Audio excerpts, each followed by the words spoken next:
Hi Hermes, today பார்க்க போகிறது Triang FF The King Period Secret Part 7. வைனோட பெட்ரூமில் wine இப்போ அமைதியாக படுத்திருக்காங்க. பாட்டிமா, பிங்கி ஆண்டி ரெண்டு பேரும் வைன்கிட்ட வந்து பக்கத்தில் உட்காந்துக்கிட்டு, டாக்டர் தான் வந்து பார்த்துட்டு போயிட்டாங்கல்ல, இந்த பீரியட்ஸ் ப்ராப்ளம்னால தான் உனக்கு கன்சீவ் ஆக முடியலன்னு சொல்கிறாங்க. அதுக்கான வைத்தியத்தெல்லாம் இனிமேல் நம்ம பார்க்கலாம், பார்த்தா எல்லாம் சரியாக போயிடும் பேபி அப்படின்னு சொல்கிறாங்க. அந்த டைமில் வைன் மெதுவாக எழுந்து உட்காந்து, நீங்கள் ரெண்டு பேரும் நல்லவளுங்களே கிடையாது, எனக்கு இந்த ப்ராப்ளம் இருக்குன்னு மேரேஜுக்கு முன்னாடி உங்கள் ரெண்டு பேருக்கும் தெரியும். என்னடி பண்ணீங்க ரெண்டு பேரும்? மூஞ்சிங்களை பாரு, நல்லா பணத்து மேலே இருக்க ஆசையில் அந்த பழைய அரமனைக்குள்ளே போய் என் லைஃபுக்கு எடுக்க பார்த்தீங்க. என்னை ஒரு நல்ல ஹாஸ்பிட்டல் கூட்டிகிட்டு போய் எனக்கு சரி பண்ணி விடாமல் இந்த ப்ராப்ளத்தை நல்லா வீட்டு வைத்தியத்தா பார்த்து இந்த கிராமத்தில் இருக்க அந்த வண்ணத்துக்கும் உதவாத டாக்டர்கிட்ட கூட்டிகிட்டு போய் அவன் நாட்டு மருந்தாக எழுதி கொடுத்து என்னை போட்டதில் பார்த்துட்டான். நான் ஆரம்பத்துலேயே டேங்கிட்ட சொல்லியிருந்தா கூட எனக்கு வைத்தியம் பார்த்துருப்பாங்க. இப்போ என்னோடய யூட்ரஸே ரிமூவ் பண்ணணும்னு சொல்கிறாங்கடி, எல்லாம் சரியாக போய்டும் ரெண்டு பேர் சொல்லிக்கிட்டு இருக்கீங்க அப்படின்னு கத்துறாங்க வைன். அப்போ பாட்டிமா, அவ இவன் எங்களை பேசக்கூடாது, இந்த மினியும் இப்போ எங்களை இப்படித்தான் பேசுகிறா. ஒரு வருஷத்துக்கு முன்னாடி அந்த கிம் சோன் பேயோ வந்து பாட்டா படுத்துனான், அதுதான் நம்ம விரட்டி விட்டுட்டோமே. அவன் அந்த ஓல்டு பேலஸ்குள்ளே கிடப்பான்.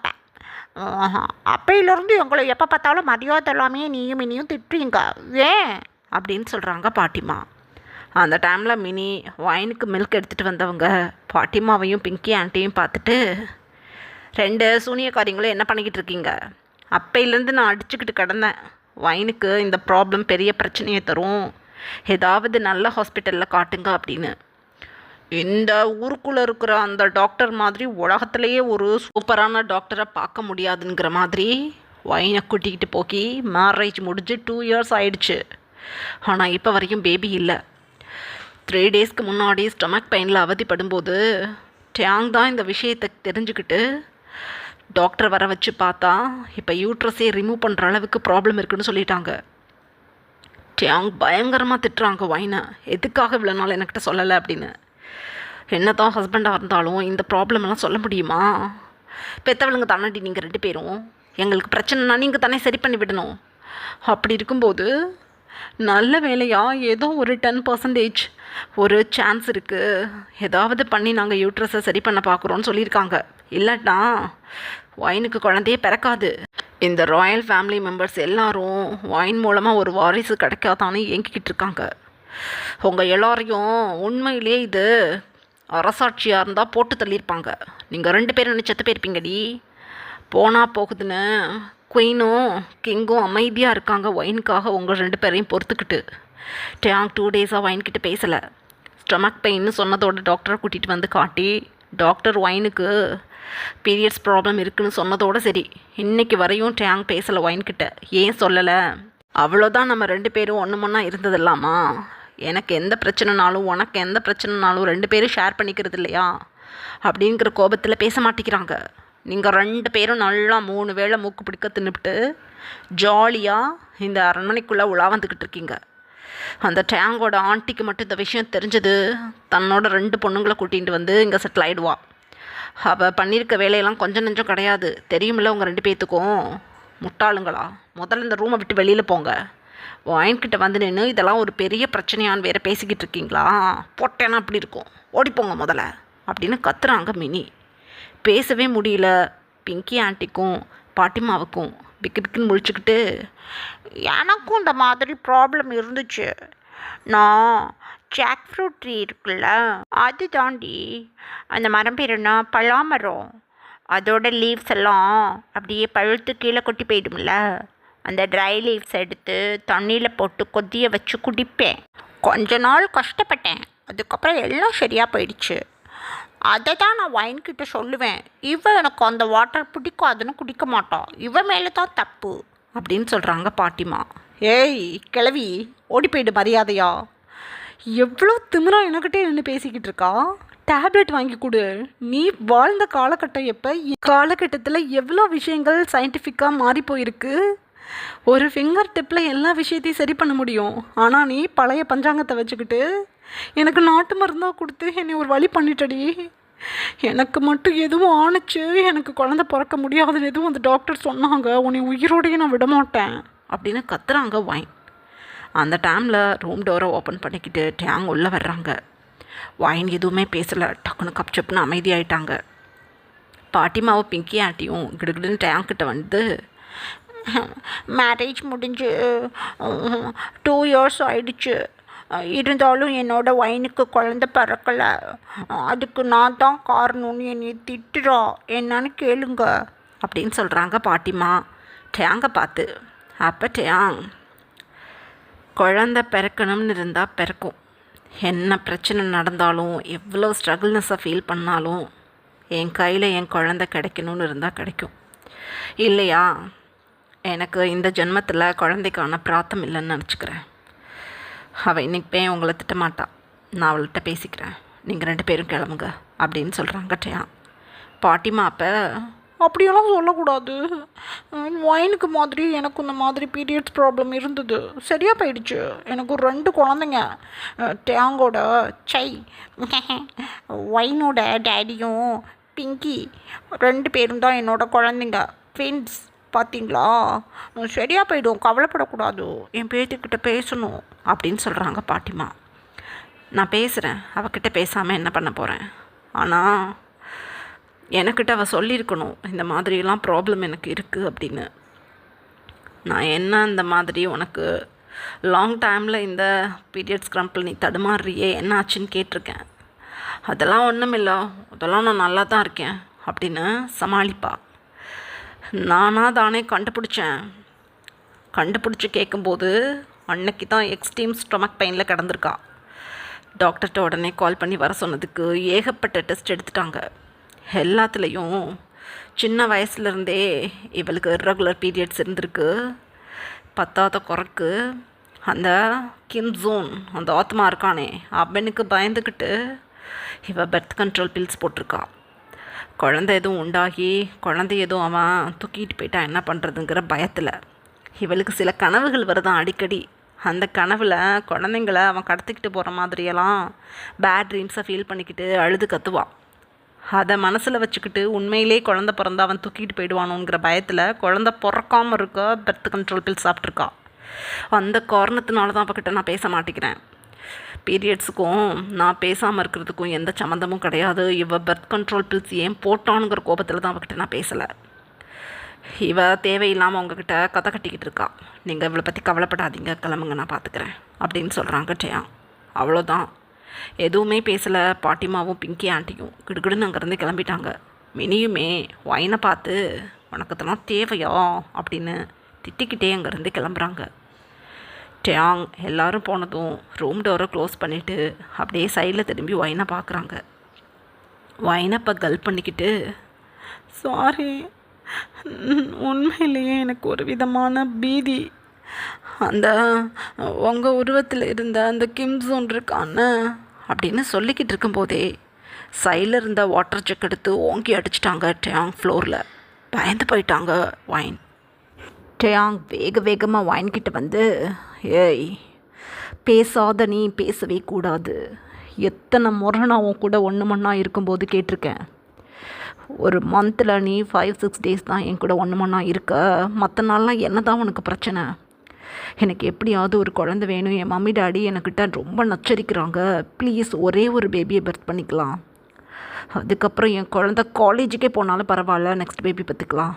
உனக்கு எவ்வளோ டைம் வேணாலும் எடுத்துக்கோன்னு நான் சொன்னேன். கேட்டியானே? ஒரு வார்த்தை எனக்கிட்ட நீ சொல்லியிருக்கலாம்ல. எதுக்காக பர்த் கண்ட்ரோல் பில்ஸ் போட்ட? அந்த கிம் ஜோன் அந்த பழைய அரண்மனைக்குள்ளே தானே கிடக்கிறான். அவன் எப்படி வெளியில் வருவான்? அவனை வர விடாத அளவுக்கு தான் நம்ம ஏகப்பட்ட மந்திர தகடுகளை எகெயின் அந்த நுழைவு வாயிலில் கட்டி வச்சுருக்கோமே. இப்போ அந்த கிரேயார்ட் சைடு கூட யாரும் போகிறதில்ல. அப்படி இருக்கும்போது என்ன தாண்டி உனக்கு பிரச்சனை? ஏன் கூட 1 மணி இருக்க தெரியுது, ஆனால் குழந்தை பெற்றுக்க முடியாதா? வெக்கம் கட்டவளே, எதுக்கடி இப்படி பண்ண அப்படின்னு அதட்டுறாங்க. நிஜமா எனக்கு பயமாக இருந்தது, இனிமேல் நான் அப்படி பண்ண மாட்டேன், சாரி அப்படின்னு அழுகுறாங்க ஒயின். இங்கே பாரு, இன்னையோடு சரி நீ என்கிட்ட பேசக்கூடாது. எப்போ உனக்கு ரெக்கவர் ஆகுதோ அப்போ தான் நீ என்கிட்ட பேசணும். இதுதான் நான் உனக்கு கொடுக்குற பனிஷ்மெண்ட் அப்படின்னு சொல்லிட்டு டயாங் அந்த ரூமை விட்டு வெளியில் போயிட்டாங்க. வைனுக்கு கஷ்டமாக இருக்குது. நான் எங்கே போய் யாருக்கிட்ட இதை சொல்கிறது? அந்த நைட்டில் அந்த கிம் ஜோன் என்னை தூக்கிக்கிட்டு வரும்போது நான் டேங்குன்னு தான் நினச்சேன். அதுக்கப்புறம் தானே தெரிஞ்சது டேங் மாதிரியே இருக்கான் அவன் அப்படின்னு. அவனோட உருவத்தை இப்போ நினச்சா கூட என்னால் மறக்க முடியல. அவ்வளோ பயமாக இருக்குது. பார்க்குறதுக்கு சாஃப்டாக தெரிஞ்சாலும் அவனோட அந்த இன்னர் சோல் வெளியில் வரும்போது எனக்கு உயிரே போகணும் இருந்தது. பை காட், கடவுளே எனக்கு எப்படியாவது இந்த ப்ராப்ளமை சரி பண்ணி விடுங்க அப்படின்னு தனக்கு தானே நினச்சிக்கிட்டு அமைதியாக வைன் படுத்துட்டாங்க. எங்கே அதர் ஹேண்ட் எக்ஸசைஸம் பண்ணக்கூடிய ஒரு பர்சன்கிட்ட டேங்கோட ஆன்ட்டி, அவங்களோட 2 பொண்ணுங்க, அப்புறம் அவங்க ஹஸ்பண்ட் 4 பேர் உட்காந்துட்ருக்காங்க. அப்போ அந்த எக்ஸசைஸம் பண்ணக்கூடிய பர்சன் அப்படியே டேங்கோட ஆண்டியை பார்த்து, 1 வருஷமாக என்கிட்ட வந்து போய்கிட்டு இருக்கீங்க, என்னால் நீங்கள் கேட்குற வேலையை செஞ்சு தர முடியாதுன்னு எத்தனை முறை சொல்கிறது? முடியவே முடியாது. நீங்கள் சொல்கிற அந்த பர்சன், ஐ மீன் அந்த அரண்மனைக்குள்ளே இருக்கக்கூடிய உங்கள் மூதாதையர்களில் ஒருத்தவன் கொடூரமானவன். அவனை கண்டிப்பாக வெளியில் கொண்டு வர முடியாது. அவனோட டார்கெட் என்னன்னு அவனுக்கே தெரிஞ்சு போயிடுச்சு. அப்படி இருக்கும்போது அந்த ஆத்மாவை அந்த அரண்மனையை விட்டு வெளியில் கூட்டிகிட்டு வந்தா உன்னோட அண்ணா ஃபேமிலிக்கு பெரிய பிரச்சனை இருக்குது. உன் அண்ணாவோட மருமகளை மட்டும் அவன் கூட கூட்டிகிட்டு போக மாட்டான். அந்த பொண்ணை அவன் கூட கூட்டிகிட்டு போகும்போது யார் குறுக்க வந்து தடையாக நின்னாலும் அவங்கள போட்டு தள்ளிடுவான். இதனால் உன் அண்ணா ஃபேமிலியை அழிஞ்சு போகிறதுக்கு வாய்ப்புகள் இருக்குது, புரிஞ்சுக்கோ. இங்கேருந்து போமா, என்னை தொந்தரவுப்படுத்தாத அப்படின்னு ஷவுட் பண்ணுறாங்க அந்த பர்சன். அப்போ டேங்கோட ஆன்ட்டி ரொம்ப கோஷியாக அந்த சோஃபாவில் சாஞ்சு உட்காந்துக்கிட்டு, என்ன ரொம்ப அப்படியே உருட்டி பயமுறுத்துறீங்க, நான் யார் தெரியுமா? Royal princess. நான் எனக்கு என்ன பிடிக்குதோ அதை தான் செய்வேன். எனக்கு பிடிக்காததை எக்காரணத்தை கொண்டும் செய்ய விட மாட்டேன். அப்படி இருக்கும்போது அந்த வைனை எனக்கு பிடிக்கலை. அவளை என் டேங் மேரேஜ் பண்ணி 2 இயர்ஸ் முடிய போகிறது. மேரேஜ் முடிஞ்சு ஒரு 3 மந்த்லேயே அந்த ஓல்டு பேலஸை ஓப்பன் பண்ணி அந்த பொண்ணோட பாட்டிமா உள்ளே போனான். ஒரே வாரத்துக்குள்ளே எல்லாத்தையும் சரி பண்ணிவிட்டு இப்போ வரைக்கும் ஹாப்பி லைஃப்பில் அவங்க இருக்காங்க. ஆனால் டேங் தான் எனக்கு மருமகனாக வேணும்னு என் 2 பொண்ணுங்களை வச்சுக்கிட்டு நான் இப்போ வரையும் உட்காந்துக்கிட்டு இருக்கேன். ஒரு நாளும் டேங்கையும் விட்டு கொடுக்க முடியாது என்னால். டேங்கோட அந்த ராயல் வாழ்க்கையும் என்னால் விட்டு கொடுக்க முடியாது. எவ்வளவு பணம் வேணாலும் நான் தர்றேன். ஆனால் என்னோட அந்த அண்ணா ஃபேமிலியில் இருக்கிறாளே ஒரு பொண்ணு, அந்த வைன், அவள் வாழக்கூடாது. அவள் வாழக்கூடாது அப்படின்னா கண்டிப்பாக ஓல்டு பேலஸில் இருக்கக்கூடிய அந்த கிம் ஜோன் வெளியில் வரணும். எப்படி இருந்தாலும் என் மூதாதையர்களில் ஒருத்தவன் தானே அவன். என் ஃபேமிலியை ஹார்ம் பண்ண மாட்டான். அந்த பொண்ணை தூக்கிக்கிட்டு போட்டவன். அதுக்காக தான் நான் ஹெல்ப்புக்காக வந்திருக்கேன். இங்கே பாருங்கள் அப்படின்னு சொல்லிட்டு ஒரு சூட்கேஸை ஓப்பன் பண்ணி காட்டுறாங்க அந்த எக்ஸசைஸம் பண்ணுற மேன்கிட்ட. அந்த பர்சன் அந்த சூட்கேஸை பார்த்துட்டு, பை காட், இவ்வளோ கோல்டு பிஸ்கட்ஸா அப்படின்னு சொல்கிறாங்க. எல்லாம் உங்களுக்கு தான், எல்லாமே உங்களுக்கு தான், வச்சுக்கோங்க. எனக்காக ஒரே ஒரு முறை அந்த கிம் ஜூன் அந்த ஓல்டு மேன்ஷனை விட்டு வெளியில் வரணும். எனக்கு அது போதும். அதுக்கப்புறம் என்ன நடந்தாலும் நான் பார்த்துக்கிறேன் அப்படின்னு சொல்கிறாங்க. இதை கேட்டதும் அந்த எக்ஸசைஸ் பண்ணுற மேன், சரி நான் அதுக்கு ஒத்துக்கிறேன், கொடுங்க கோல்டு பிஸ்கட் என்கிட்ட கொடுத்துட்டு நீங்கள் கிளம்புங்க. நெக்ஸ்ட் வீக் முடியாது, நெக்ஸ்ட் மந்த் பௌர்ணமி அன்னைக்கு அங்கே நம்ம போகலாம். கரெக்டாக பௌர்ணமிக்கு மொதல் நாள் இங்கே வந்துடணும் நீங்கள் ஃபேமிலியோட அப்படின்னு சொல்லிட்டு அந்த கோல்டு பிஸ்கட் இருந்த சுட்கேஸை வாங்கிக்கிட்டு ஆன்ட்டி வீட்டை அனுப்பி விட்டுட்டாங்க. ஆன்ட்டி தன்னோட ஹஸ்பண்ட் 2 பொண்ணுங்களோட அங்கேருந்து ரொம்ப குஷியாக கிளம்பிட்டாங்க. அந்த டைமில் இவங்க எல்லோரும் போனதுக்கப்புறம் அந்த எக்ஸசைஸ் பண்ணக்கூடிய பர்சனுக்கு பக்கத்தில் நிற்கிற அசிஸ்டண்ட் கேட்குறாங்க, குருஜி என்னது இது, நீங்கள் பணத்துக்காகலாம் எந்த வேலையும் பார்க்க மாட்டிங்களே, எனக்கு தெரிஞ்சு உங்கள் கூட நான் 15 வருஷம் இந்த லைஃப்பை ஸ்பெண்ட் பண்ணியிருக்கேன். யாருக்கு எந்த பிரச்சனைனாலும் ஃப்ரீயாக நீங்கள் போய் ஹெல்ப் பண்ணி கொடுப்பீங்க. இப்போ இந்த கோல்டு பிஸ்கட்காகவா அந்த கொடூரமான ஆத்மாவை வெளியில் கொண்டுட்டு வரேன்னு சொல்கிறீங்க? என்னது இது அப்படின்னு சொல்கிறாங்க. அப்போ அந்த எக்ஸர்சம் பண்ணக்கூடிய பர்சன் தன்னோட அசிஸ்டண்ட்டை பார்த்து, இப்போ போராளி ஒருத்தி, அவளுக்கு முடிவு காலம் வந்துடுச்சு. அவளுக்கு மட்டும் இல்லை, அவளோட பொண்ணுங்க புருஷன் எல்லாத்துக்கும் முடிவு காலம் வந்துடுச்சு.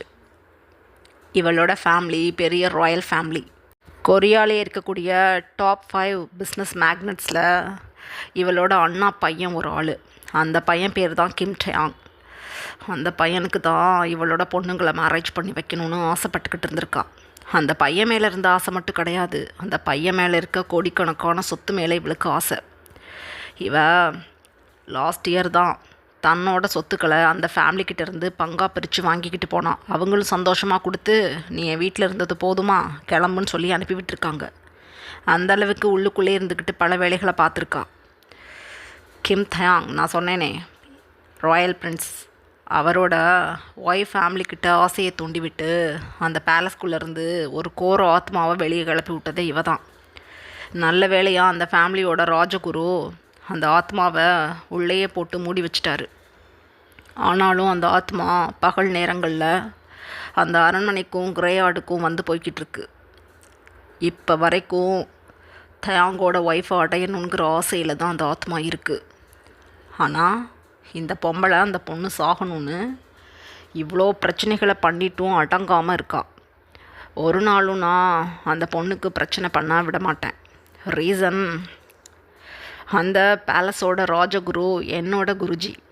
அவர்கிட்டையும் அவரோட ஃபேமிலியை சேர்ந்தவங்கக்கிட்டையும் தான் நான் மந்திர தந்திர வித்தைகளை கற்றுக்கிட்டேன். அவர் நினச்சா எதை வேணாலும் செய்வார். அவரே அந்த கோர ஆத்மாவை கட்டி போடாமல் நார்மலாக அந்த அரண்மனைக்கும் கிரேயார்டுக்கும் புழங்க விட்டுருக்கிறாருன்னா யோசிக்கணும், எந்த அளவுக்கு அது கோரமானது, அடைச்சி போட்டால் எந்த அளவுக்கு உக்கிரமாக மாறும்னு.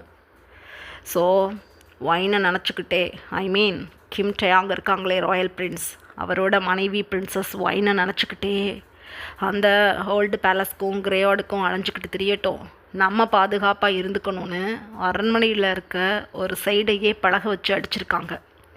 அந்த கிம் ஜோன் ஒரு காற்று மூலமாக கூட உள்ளே வந்துடக்கூடாதுன்னு. ஆனால் இப்போ வந்துட்டு போகிறவ அந்த பொண்ணை கொல்றதுக்கு இந்தளவுக்கு இறங்கியிருக்கா. ஒரு 6 மாதம் முன்னாடி தான் இவளோட டார்ச்சர் தாங்க முடியாமல் ராயல் ஃபேமிலியோட பிரின்சஸ் எனக்கிட்ட வந்து இந்த மாதிரி சொல்லிக்கிட்டு இருக்காங்கன்னு அந்த பேலஸோட ராஜகுரு கிட்ட பேசினேன். அப்போ தான் ராஜகுரு சொன்னாங்க, முன் ஜென்மத்திலேயே டயாங்கு வைனும் இறந்து போயிருக்காங்க அந்த கிம் ஜூனால். அந்த சமயத்தில் வாழ முடியாத வாழ்க்கையை நிம்மதியாக இந்த ஜென்மத்தில் வாழ்கிறதுக்காக திரும்பவும் பிறந்து வந்திருக்காங்க. அந்த கிம் ஜூனால் எந்த பிரச்சனையும் அவங்களுக்கு நடக்காது. ஒருவேளை அப்படி பிரச்சனை பண்ண வந்தால் டயாங்காலேயே அந்த கிம் ஜூனுக்கு முடிவு வந்துடும். ஸோ இது இயற்கையாக நடக்கணும், நாம் எதையும் பண்ணக்கூடாதுன்னு என்கிட்ட சொல்லிட்டாரு. எல்லாத்துக்கும் மேலே ராஜகுரு என்கிட்ட சொல்லியிருக்காரு, இளவரசி வைனுக்கு பீரியட்ஸ் ப்ராப்ளம் இருக்குது. எந்த ஒரு பொண்ணுக்கு பீரியட்ஸ் ப்ராப்ளம் இருக்கோ அந்த பொண்ணுக்கிட்ட ஈஸியாக கெட்ட ஆத்மாக்கள் கிட்ட வந்துட முடியும். ஆனால் எங்கள் பிரச்சனையே அதுதான். கிம் ஜூன் மாதிரியான ராயல் ஃபேமிலியில் பிறந்து வளர்ந்து நல்லது கெட்டதுங்களை தெரிஞ்சு வளர்ந்த ஒரு பர்சன் துரு ஆத்மாவாக தெரியும் போது அந்த ஆத்மாவால் பீரியட்ஸ் ப்ராப்ளம் இருக்கக்கூடிய ஒரு பொண்ணை நெருங்க முடியாது. லவ்வி டவ்வி மொமெண்ட்டை அந்த பொண்ணு கூட ஸ்பெண்ட் பண்ண முடியாது. அந்த விஷயம் கிம் ஜூனுக்கே தெரியாது. வைனை தொடணும்னு கிட்ட நெருங்க அவனுக்கு தான் பாதிப்புகள். வைனுக்கு பீரியட்ஸ் ப்ராப்ளம் இருக்கிறது கஷ்டமாகவே இருந்தாலும் அந்த ப்ராப்ளம் தான் ஒரே ஊருக்குள்ளே அந்த அரண்மனைக்கு சொந்தமான கிராமத்தில் பிறந்து வளர்ந்தாலும் ஜோனால் இதே கிராமத்தில் தான் வைன் இருக்காங்கங்கிறத கண்டுபிடிக்க முடியல. எல்லாத்துக்கும் காரணம் வைனோட பீரியட்ஸ் ப்ராப்ளம். ஆனால் இது தெரியாத அந்த ராயல் ஃபேமிலியை சேர்ந்த இந்த பொம்பளையால் தான் அந்த கிம் ஜூனுக்கு ஒரு வழி பிறக்கணும் அப்படின்னா அதை நான் செய்ய தயாராக இருக்கேன். அதுக்காக தான் 1.5 வருஷமாக என்கிட்ட இந்த பொம்பளை வந்து அலைஞ்சிக்கிட்டு இருக்கா. இந்த கேடுகட்டவளுக்கு பிரின்சஸ்னு ஒரு பட்டம் வேறு. இப்போ பௌர்ணமிக்கு கூட்டிகிட்டு போய் இவளை ஒரு வழி பண்ணி விட்டுட்றேன். நீங்கள் பாட்டுக்கு எதையும் கண்டுக்காதீங்க அப்படின்னு சொல்கிறாங்க அந்த அசிஸ்டண்ட்டை பார்த்து அந்த எக்ஸசைஸ் பண்ணக்கூடிய பர்சன். இப்போ அசிஸ்டண்ட்டுக்கு புரிஞ்சு போயிடுச்சு. ஓகே குருஜி, நான் போய் மற்ற வேலைகளை பார்க்குறேன் அப்படின்னு சொல்லிட்டு அங்கேருந்து கிளம்பிட்டாங்க. இப்படியே டைம் பாஸ் ஆகுது. 2 months லேட்டர் ஒயினுக்கு இப்போ ரீசெக் பண்ணுறாங்க. டாக்டர் ஸ்கேன் ரிப்போர்ட்லாம் எடுத்து பார்த்துட்டு உண்மையிலேயே இது மிராக்கிளாக இருக்குது. நல்ல ரெக்கவர் தெரியுது எனக்கு பார்க்கும்போது. யூட்ரஸை ரிமூவ் பண்ண வேண்டிய எந்த அவசியமும் கிடையாது. நம்ம பிரின்சஸ் ஒயினுக்கு குழந்தை பெற்றுக்கக்கூடிய வாய்ப்புகள் நிறையா இருக்குது இப்போ. ஆனால் அதிகமான பிளட் வந்து கிளாட்டாக இருக்குது அவங்களோட யூட்ரஸில். அதை நான் ரிமூவ் பண்ணணும். எப்படி ரிமூவ் பண்ணுறதுன்னு தான் தெரியல. ஏகப்பட்ட மெடிசன்ஸ் கொடுத்தாச்சு அந்த கிளாட்டெல்லாம் ஓப்பன் பண்ணி ப்ளீடிங்காக வெளியில் வர்றதுக்கு. இருந்தாலும் அந்தளவுக்கு உள்ளே இருக்கக்கூடிய பழைய பிளட்டெல்லாம் வந்து உங்களுக்கு சரியாக க்ளீன் ஆகலை. அதெல்லாம் க்ளீன் ஆனால் மட்டும்தான் உங்களுக்கு குழந்த பிறக்கிறதுக்கு சான்சஸ் இருக்குது. நான் அதிக ஃப்ளோ வர்ற மாதிரி சில டேப்லெட்ஸ் எழுதி கொடுக்குறேன், நீங்கள் அதை ரெஃபர் பண்ணிக்கோங்க அப்படின்னு சொல்கிறாங்க. டாக்டர் சொன்னதும் டேங் ஒரு பிரைட் ஸ்மைலில் ஓகே, எத்தனை நாளைக்கு வரை இந்த ஃப்ளோனஸ் இருக்கும் அப்படின்னு கேட்குறாங்க. ஆஸ் யூஷுவல் ஒரு 10 to 20 days இருக்கும். அவங்களோட யூட்ரஸ் க்ளீன் ஆகிடுச்சு அப்படின்னா அவங்களோட டீன்ஸில் எந்த மாதிரியான யூட்ரஸ் அமைப்பில் இருந்தாங்களோ அதே மாதிரி அமைப்பில் இப்போ அவங்க யூட்ரஸ் மாறிக்கும். ஈஸியாக கன்சீவ் ஆகிடுவாங்க, நோ ப்ராப்ளம் அப்படின்னு சொல்கிறாங்க டாக்டர். ரொம்ப சந்தோஷப்படுறாங்க டேங்கோட மம்மி டாடி 2 பேரும். ஒயின் தன்னோட டியர்ஸை வைப் பண்ணிக்கிட்டு தேங்க்ஸ் டாக்டர் அப்படின்னு சொல்கிறாங்க. அச்சோ, தேங்க்ஸ் எல்லாம் ஒன்றும் இல்லை. நான் சொன்ன மாதிரி நீங்கள் எல்லாத்தையும் ப்ராப்பராக ஃபாலோ பண்ணியிருக்கீங்க. அதனால தான் இவ்வளோ குயிக்காக உங்களுக்கு எல்லாம் ரெக்கவர் ஆகிருக்கு. இல்லை 2 years கிட்ட ஆகும் மற்றவங்களா இருந்தாங்க அப்படின்னா. ஸோ உங்களோட கடுமையான முயற்சி தான். நான் சொன்ன எக்ஸசைஸ்லாம் ஒழுங்காக பண்ணுறீங்கள்ல, அதுதான் இந்த அளவுக்கு குயிக்காக ரிசல்ட் காட்டியிருக்கு அப்படின்னு சொல்கிறாங்க. இதை கேட்டதும் டயாங் அப்படியே சைட் ஐஸில் ஒயினை பார்த்துட்டு லைட்டாக ஸ்மைல் பண்ணிக்கிட்டு கீழே குனிஞ்சுக்கிட்டாங்க. பாட்டிமாவுக்கு ஒரே குஷி. சந்தோஷமாக இருக்கு அப்படின்னு சொல்கிறாங்க. இப்படியே டாக்டர் ஒயின்கிட்டையும் ஃபேமிலி மெம்பர்ஸ்கிட்டையும் கொஞ்சம் நேரம் பேசிட்டு அதிகமான ஃப்ளோ வரக்கூடிய சில டேப்லெட்ஸை எழுதி கொடுத்துட்டு டாக்டர் அங்கேருந்து கிளம்பிட்டாங்க. இன்றைக்கி பௌர்ணமி. ஸோ ஒயின் அமைதியாக அப்படியே பெட்டில் சாஞ்சு படுத்திருக்காங்க. இந்த 2 monthsம் ஒயின் டாக்டர் சொன்னது போலவே கவனமாக இருக்காங்க. இப்படியே டைம் பாஸ் ஆகுது. எல்லோரும் இப்போ நைட் டின்னர் சாப்பிட்டுட்ருக்காங்க. இப்போ வரைக்கும் டேங் ஒயின்கிட்ட பேசலை. டின்னர் முடிச்சுட்டு அவங்கவுங்களோட ரூமுக்கு வந்து ஃப்ரெஷ்அப் ஆகிட்டு அமைதியாக படுக்கலான்னு ஒயின் தன்னோட பெட்டில் வந்து உட்காந்துருக்காங்க. டேங் ஃப்ரெஷ்அப் ஆகிட்டு வந்து தன்னோட வெட் ஹேரை ஒரு டவல் வச்சு தொடச்சிக்கிட்டே மிரர் முன்னாடி வந்து நிற்கிறாங்க. ஒயின் டக்குன்னு எழுந்து டேங்கிட்ட போய் அப்படியே டைட்டாக பேக் பண்ணிக்கிட்டாங்க. Mister Kim, I'm sorry please. இதுக்கப்புறம் என்ன நடந்தாலும் உங்ககிட்ட எதையும் நான் மறைக்காமல் சொல்லிடுறேன். நீங்கள் என்கிட்ட பேசாமல் இருக்கிறது எனக்கு கஷ்டமாக இருக்குது. ப்ளீஸ் என்கிட்ட பேசுங்க அப்படின்னு அழுகுறாங்க. டயாங் அப்படியே ஒயினோட ஹேண்ட்ஸை எடுத்து விட்டு அப்படியே ஒயினை ஃப்ரண்ட்டில் நிற்க வச்சு டைட்டாக ஹக் பண்ணிக்கிட்டாங்க. I'm sorry baby. எனக்கு கோபம் உண்மையில். கண்டிப்பாக சொல்கிறேன், உண்மையிலேயே உனக்கு யூட்ரஸை ரிமூவ் பண்ணால் கூட நான் குழந்தைக்காக வேறு ஒரு பொண்ணை மேரேஜ் பண்ணிக்க மாட்டேன். என்னோட பரம்பரை இதோட அழிஞ்சு போனாலும் பரவாயில்லன்னு உன் கூட தாண்டி என் லைஃப்பை நான் ஓட்டியிருப்பேன். அந்த அளவுக்கு நான் உன் மேலே உயிரே வச்சுக்கிட்டு இருந்தா உனக்கு நடக்கக்கூடிய நல்லது கெட்டதுங்களை எனக்கிட்ட இருந்து மறப்பியா? எனக்கு அதுதான் கோபம் வந்துடுச்சு. இதுக்கப்புறம் உன் மேலே எனக்கு கோபம் இல்லை.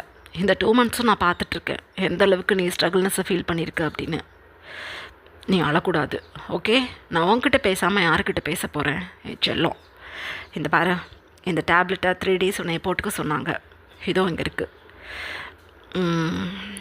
இதை மில்கோட சேர்த்து போட்டுக்கோ, சரியாயிடும் எல்லாம், ஓகே அப்படின்னு சொல்லிவிட்டு ஒயினோட ஃபோர்ஹெட்டில் கிஸ் பண்ணிவிட்டு டேங் ஒயினுக்கு அந்த டேப்லெட்டை ஓப்பன் பண்ணி கொடுக்குறாங்க. அந்த டைமில் ஒயின் அந்த டேப்லெட் கவர் எடுத்து பார்த்துட்டு ஓஹோ இது வேணாம் எனக்கு அப்படின்னு சொல்கிறாங்க. டேங் அப்போ ஒயினை பார்த்துட்டு ஏன் என்னாச்சு அப்படின்னு கேட்குறாங்க. எக்ஸ்பிரி டேட் முடிஞ்சு போயிடுச்சு, இங்கே பாருங்கள் 2025 போட்டிருக்கு, இது 26 அப்படின்னு சொல்கிறாங்க ஒயின். டேங் டக்குன்னு கவரை வாங்கி பார்த்துட்டு, ஓ ஷோப்பா, நைட்டோட நைட்டாக போய் நான் அதை வாங்கிக்கிட்டு வந்தேன். டைம் என்னப்பா? ஐயோ 10 கிட்ட ஆகுது. 8 o'clock தான் பக்கத்தில் இருக்க பார்மசியில் போய் நான் வாங்கிட்டு வந்தேன். இந்த மாதிரி ஒரு டேப்லெட் என்கிட்ட கொடுத்துருக்கான் முட்டாள். சரி இன்றைக்கி விட்டுரு, நாளைக்கு நான் எகெயின் இந்த டேப்லெட்டை மேனுஃபேக்சர் டேட் பார்த்து வாங்கிக்கிட்டு வரேன், ஓகே அப்படின்னு சொல்கிறாங்க. ஓகே அப்படின்னு சொல்லிட்டு வாயின் அமைதியாக பெட்டில் உட்காந்துட்டாங்க போய். எங்கள் அதர் ஹேண்ட் தேங்கோட ஆன்ட்டி அந்த எக்ஸசைஸும் பண்ணக்கூடிய பர்சனையும் அவங்களோட அசிஸ்டண்ட்டையும் கூட்டிகிட்டு இப்போ ரொம்ப தைரியமாக தன்னோட ஹஸ்பண்ட் கூடயும் தன்னோட 2 பொண்ணுங்க கூடயும் அந்த பேலஸோட விண்டோ வழியாக உள்ளே வந்துட்டாங்க. உள்ளே வந்து சுற்றி முற்றி பார்த்துக்கிட்டு இருக்காங்க. அந்த டைமில் அந்த படிக்கட்டுகள்கிட்ட போய் நின்றுட்டு, இங்கே பாருங்க, லாஸ்ட் மந்த்தே பௌர்ணமிக்கு இங்கே வர வேண்டியது, இதோ அந்த சாக்கு இந்த சாக்குன்னு சொல்லிவிட்டு உங்களால் வர முடியலை, கட்டி கட்டியாக தங்க கட்டி கொடுத்துருக்கேன், எப்படியாவது அந்த கிம் ஜூன் அந்த அரண்மனையை விட்டு வெளியில் இழுத்துக்கிட்டு வாங்க அப்படின்னு சொல்கிறாங்க எக்ஸசைஸும் பண்ணக்கூடிய பர்சன்கிட்ட. அப்போ அந்த பர்சன் அப்படியே டேங்கோட ஆன்ட்டியை ஹெட் டோஸ் பார்த்துட்டு, அமைதியாக இருமா, கரு கும்முன்னு இருக்குது இந்த இடமே, பௌர்ணமி வெளிச்சம்தான் அங்கங்கே லைட்டிங் கொடுத்துக்கிட்டு இருக்கு, இங்கே நான் ஒரு பூஜையை போடணும், அதுக்கப்புறம் தான் அந்த கிம் ஜூனோட ஆத்மாவை வெளியில் கொண்டுட்டு வர முடியும் அப்படின்னு சொல்லிக்கிட்டு இருக்காங்க. இதை எல்லாத்தையும் டாப் ஃப்ளோரில் இருந்துக்கிட்டு ரவுண்ட் ஷேப்பில் இருக்கக்கூடிய அந்த விண்டோஸில் இருந்து அப்படியே கவனிச்சுக்கிட்டு இருக்கான் அந்த கிம் ஜூன்.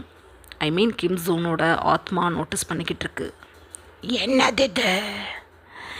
என்னோட அரண்மனைக்குள்ள என்னோட அனுமதி இல்லாமல் எப்படி வந்தாங்க இவங்க எல்லாரும்? ஆயின என்னால் அடைய முடியாமல் நான் தடுமாறிக்கிட்டு இருக்கும்போது எனக்கு பூஜையா? யாருது அப்படின்னு தனக்குத்தானே பேசிக்கிட்டு அப்படியே கவனித்து பார்த்துக்கிட்டு இருக்கு அந்த ஆத்மா. அப்போ அந்த எக்ஸசைஸ் பண்ணக்கூடிய பர்சன் ஒரு பெரிய ஸ்டாரை போட்டு அந்த ஸ்டாரை சுற்றி ஒரு வட்டத்தையும் போட்டு தன்னோட அசிஸ்டண்ட்டையும் தான் பக்கத்தில் கூட்டிகிட்டு வந்து உட்கார வச்சு அமைதியாக சில மந்திர வார்த்தைகளை சொல்கிறாங்க. அவங்கள சுற்றிலும் ஆண்டியும் அவங்களோட ஹஸ்பண்ட் 2 பொண்ணுங்களும் நல்லா சப்பலாங்கால் போட்டுட்டு உட்காந்து, என்னது இது, பட்டத்தை போட்டு நீங்கள் மட்டும் உட்காந்துக்கிட்டீங்க உள்ள, எங்களுக்கு என்ன பாதுகாப்பு அப்படின்னு கேட்குறாங்க ஆண்டியோட ஹஸ்பண்ட். அப்போ எக்ஸசைஸ் பண்ணக்கூடிய பர்சன், நாங்கள் ரத்த சம்மந்தம் இல்லாத ஆட்கள் அந்த கிம் ஜூனுக்கு, அதனால் எங்களுக்கு தான் பாதுகாப்பு தேவை, உங்களுக்கு தேவையில்லை, நீங்கள் இருங்க அப்படின்னு சொல்கிறாங்க. ஒன்றும் புரியலை, ஆனாலும் அமைதியாக உட்காந்துட்ருக்காங்க. இப்போ நல்லா புரிஞ்சு போயிடுச்சு அந்த கிம் ஜூனோட ஆத்மாவுக்கு. என்னைய இந்த அரண்மனையிலேருந்து வெளியே கூட்டிக்கிட்டு போகிறதுக்காக தான் இந்த வேலைகள்லாம் நடக்குதா? ரைட்டு, நான் பார்த்துக்கிறேன் அப்படின்னு சொல்லிட்டு அந்த எக்ஸசைஸ் பண்ணக்கூடியவரோட லெப் மூமெண்ட்டை அப்படியே நோட்டீஸ் பண்ணுறாங்க. ஆனால் எந்த ஒரு மந்திரத்தையும் கிம் ஜூனோட ஆத்மாவை இந்த அரண்மனையை விட்டு வெளியில் கூட்டிகிட்டு போகிறதுக்காக சொல்லலை. நார்மலாக சில பக்தி பாட்டுகளையும் மந்திரங்களையும் படிச்சுக்கிட்டும் பாடிக்கிட்டும் இருக்காங்க. ஹம்மிங் பண்ணிக்கிட்டு இருக்காங்க. கோபம் வருது ஜூனோட ஆத்மாவுக்கு. ஓ, என்னது ஏமாத்திரம் இவன், என்னோட மந்திர தந்திரங்கள் அறிவை வச்சு நான் சொல்கிறேன், இவன் என்னை வெளியில் கொண்டுட்டு வர்றதுக்கு எந்த மந்திரத்தையும் பண்ணலை, அதுக்கு பதிலாக இவன் வேறு எதையோ பண்ணிக்கிட்டு இருக்கான் அப்படின்னு கவனமாக நோட்டீஸ் பண்ணிக்கிட்டு இருக்கு அந்த ஆத்மா. அந்த டைமில் அந்த எக்ஸசைஸ் பண்ணக்கூடிய பர்சன், எல்லாத்தையும் முடிச்சிட்டேன், இப்போ நம்ம கிளம்பலாம் இங்கேருந்து. எப்போதும் போல் உங்களோட அந்த உங்கள் மூதாதையர் இருக்காரே கிம் ஜூன், அவர் நாளைக்கு விடிஞ்சதுலேருந்து இந்த இடத்த விட்டு எங்கே வேணாலும் போயிட்டு வரலாம். அப்புறம் என்ன, அந்த ஒயினை போய் ஈஸியாக பிடிச்சிக்கிட்டு இங்கே கூட்டிகிட்டு வந்துடுவார், நீங்களும் ஹாப்பியாக இருக்கலாம், நான் கிளம்புறேன் அப்படின்னு சொல்லிவிட்டு ஒரு பாக்ஸில் இருந்த விபூதியை தன்னோட ஃபோர்ஹெட்லேயும் தன்னோட அசிஸ்டன்ட் ஃபோர்ஹெட்லேயும் பூசி விட்டுட்டு அடுத்த செகண்டே அங்கேருந்து வெளியில் கிளம்ப ஆரம்பிச்சிட்டாங்க. ஒன்றுமே புரியலை ஆண்டிக்கும் ஆண்டியோட ஹஸ்பண்ட் பொண்ணுங்களுக்கும். என்னையா புரியலையே ஒன்றும், இங்கே பாருங்க, நான் என்னோட கிம் ஜூன் அந்த என்ன சொல்கிறது, என்னோட வம்சாவளியை சேர்ந்த அந்த ஆளோட ஆத்மாவை பார்க்கவே இல்லையே அப்படின்னு சொல்கிறாங்க ஆன்ட்டி. கண்ணுக்கு தெரியுமா ஆத்மாவெல்லாம்? இங்கே நம்ம ரொம்ப நேரம் இருக்கக்கூடாது. இன்றைக்கி பௌர்ணமி, ஆத்மாக்களுக்கு பவர் இருக்காது. அதனால தான் சொல்கிறேன், நாளையிலேருந்து தான் அது வெளியில் வரும். வாங்க, நீங்களும் இங்கே நிற்கக்கூடாது வாங்க அப்படின்னு சொல்லிக்கிட்டே வேகமாக அந்த இடத்த விட்டு கிளம்பிட்டாங்க அந்த பர்சன். உண்மைதான், பௌர்ணமி அன்னைக்கு கிம்சோனோட ஆத்மாவுக்கு பவர் இருக்காது. இல்லைனா இந்நேரத்துக்கு இங்கே வந்து அத்தனை பேரையும் ஒரு வழி பண்ணியிருப்பான் அந்த கிம்சோன். ஸோ எதுவும் பண்ண முடியாதுங்கிறனால தான் விண்டோ சைடில் நின்று என்ன நடந்ததுன்னு நோட்டீஸ் பண்ணிக்கிட்டு இருந்திருப்பான். ஆனால் ஆன்ட்டிக்கு இந்த பர்சனோட எக்ஸசம் பண்ணுற அந்த ஆளோட பேச்சுவார்த்தையில் நம்பிக்கை இல்லை. என்கிட்ட தங்க கட்டியை வாங்கிக்கிட்டு இவன் எதுவும் ஏமாத்துறானா என்ன, ஒன்றும் புரியலையே அப்படின்னு தனக்கு தானே நினச்சிக்கிட்டு அந்த இருட்டில் நிலவோட ஒளியில் அப்படியே நின்று அந்த பேலஸை பார்க்குறாங்க. அந்த ஓல்டு பேலஸை வெளியில் வந்து நின்று பார்க்குறாங்க. நான் இந்த அரண்மனையில் இருக்க போகிறதே இல்லை. 1.5 வருஷத்துக்கு முன்னாடி தான் என்னை வெளியில் போகணும் சொல்லாமல் சொல்லி அனுப்பி விட்டுட்டாங்களே. நான் கிளம்பிடுவேன் அந்த இடத்த விட்டு. ஆனால் கிம்சோன் இந்த இடத்த விட்டு வெளியில் வரணும். இவன் பண்ண பூஜையில் எனக்கு நம்பிக்கை இல்லை. இந்த விண்டோ வழியாக தானே வந்துட்டு போனோம். உண்மையிலேயே அவன் ஒழுங்காக பூஜை பண்ணியிருந்தா டோரை ஓப்பன் பண்ணிக்கிட்டுல என்னை வெளியில் கூட்டிகிட்டு வந்திருக்கணும். ஒரு நிமிஷம் கூட நான் யாருக்காகவும் இனிமேல் வெயிட் பண்ண மாட்டேன். இந்த மாதிரி மந்திரவாதிகளை நீ நம்ப மாட்டேன். மெயின் டோரில் கட்டி வச்சுருக்க அந்த தாய்த்துகளையும் தகடுகளையும் நான் பிடுங்கி எறிகிறேன். ஆட்டோமேட்டிக்காக என்னோட மூதாதையரான அந்த கிம்சூன் வெளியில் வரப்போகிறாரு. அப்புறம் என்ன, அந்த ஆத்மா இவங்களை பாடாப்படுத்தணும், அந்த ஒயினை தூக்கிக்கிட்டு ஓடணும். பொண்டாட்டி இல்லாமல் தடுமாறும்போது என் பொண்ணை கட்டிக்கோடான்னு சொல்லி அந்த கிம்டையாங்க்கு என் பொண்ணை நான் கட்டி வைப்பேன் அப்படின்னு தனக்குத்தானே நினச்சிக்கிட்டு ஒரு வெறி பிடிச்ச லேடி மாதிரி வேகமாக துளி கூட பயம் இல்லாமல் அந்த அரண்மனையோட மெயின் கேட்டுக்கு போய் அங்கே கட்டி வச்சுருந்த அத்தனை தாய்த்துகளையும் தகடுகளையும் அப்படியே கட் பண்ணி தூக்கி எறிஞ்சிட்டு, என்னங்க பொண்ணுங்களை கூட்டிக்கிட்டு வாங்க காருக்கு போகலாம். இந்த தாய்த்தலை நாத்துட்டேன், இந்த தகடையும் பிடுங்கி எறிஞ்சிட்டேன். இந்த கதவை மட்டும் ஓங்கி உதச்சி திறந்து விட்டுட்டு நம்ம கிளம்பலாம் வாங்க அப்படின்னு சொல்கிறாங்க. அவ்வளோதான். அடுத்த செகண்டே ஆண்டி என்ன சொன்னாலும் அதுக்கு பூம்பு மாடு மாதிரி மண்டையாட்டுற அங்கிளும் ஆன்ட்டியோட 2 பொண்ணுங்களான மாயா ஹன்ஷு 4 பேரும் சேர்ந்துக்கிட்டு ஓங்கி உதைக்கிறாங்க அந்த கதவை. கிட்டத்தட்ட ஒரு 50 ஹிட் கொடுத்துருப்பாங்க. லெக்ஸே பெயின் ஆகுது. ஓங்கி ஒரு ஹிட்டு கொடுக்குறாங்க ஆண்டி. அவ்வளோதான், அவ்வளோ பெரிய டோரும் ஓப்பன் ஆகிக்கிச்சு.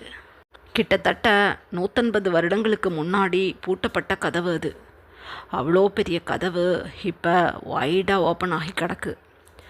அடுத்த செகண்டே ஆண்டி தன்னோட ஃபேமிலி மெம்பர்ஸை கூட்டிகிட்டு ஓட்டமும் நடையுமா அந்த இடத்த விட்டே ஓடி போயிட்டாங்க. இப்படியே டைம் பாஸ் ஆகுது. நெக்ஸ்ட் டே மார்னிங் கிம்சோனோட ஆத்மா அந்த பேலஸோட என்ட்ரன்ஸில் நின்று பயங்கரமாக சிரிச்சுக்கிட்டு இருக்கு. நான் சந்தோஷத்தோட எல்லை எப்படி இருக்குனுங்கிறத இப்போ தான் ஃபீல் பண்ணுறேன். ஒருத்தவங்களை கூட இனி நான் உயிரோட விட மாட்டேன். முதல்ல அந்த ராஜகுருவை தான் நான் போட்டணும்னு நினைக்கிறேன். ஆனால் இங்கே இல்லை, அவன் சிட்டிக்குள்ளே கிடக்கிறான் போல், இல்லை வேறு எங்கே இருக்கிறான்னு தெரியலை. புது பேலஸ்க்கு இப்போவே நான் போகிறேன். அங்கே இருக்கிறவங்களையெல்லாம் ஒரு வழி பண்ணிவிட்டு என் ஒயினை தூக்கிக்கிட்டு இந்த பேலஸ்க்கு வர்றேன். இதுக்கப்புறம் அந்த ஒயின் எண்ணோட்டு அப்படின்னு தனக்கு தானே சொல்லிக்கிட்டு அந்த பேலஸோட மெயின் கேட்லேருந்து இப்போ வேகமாக நடந்து வெளியில் வந்து நிற்குது அந்த ஆத்மா. இதுக்கப்புறம் என்ன நடந்ததுன்னு நெக்ஸ்ட் பார்ட்டில் பார்க்கலாம். Bye armies.